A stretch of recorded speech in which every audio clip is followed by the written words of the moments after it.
Planning your child's day so they can get more sleep at night. Here with advice is Dr. Katie McCullough, a sleep expert and postdoctoral fellow at Mass General Hospital. Thanks for joining us.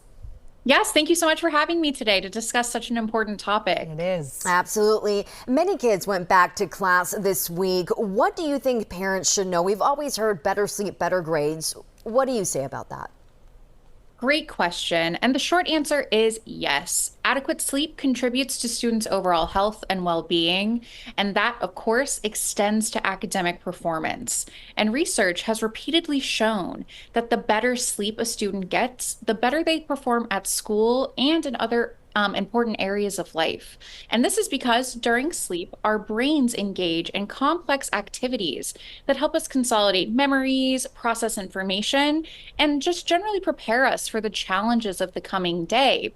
And so, as a part of this, data from the University of California has shown that students who slept more than 7 hours had a significantly higher GPA compared to those who slept less than 7 hours. Again, really demonstrating this strong link between sleep and academic performance. Okay, so let's talk about the daily routine and homework. Some kids, they do their homework, right after the dismissal bell, whether at home or at school. Others maybe save it for between dinner and bedtime. What do you recommend in terms of being at your sharpest and then getting to bed? Absolutely. This is a great question to think about while getting back into the swing of things. So, generally speaking, there is this sort of circadian dip in alertness in the afternoon, which can cause us to feel a little drowsy, a little sluggish. So, sometimes completing homework during that time, so right when you get home from school, can be a bit more challenging than other times of the day. So, when possible, working in a little bit of a relaxation break between school and homework can be really beneficial for students. But it's important to note that there are large individual differences between students. So for example, you may want to consider your child's chronotype. And this is a fancy word that we use to basically suggest that sometimes students have more of a morningness versus an eveningness preference.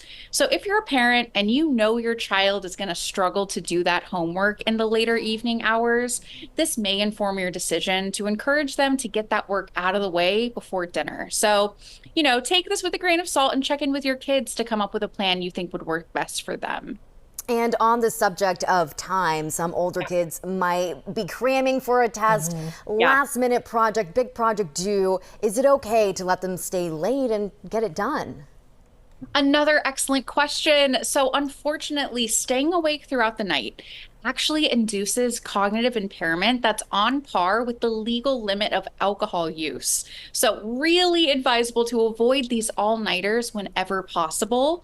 And furthermore, cutting the sleep period short by staying awake so late to work on this basically results in less time for your brain to work through those important processes that occur that help and aid in learning and memory, basically making these sacrifices not worth it in the long run. And one of those immediate effects of sleep deprivation, say you stay up to work on a project, is this decrease in attention span and focus in the days to come.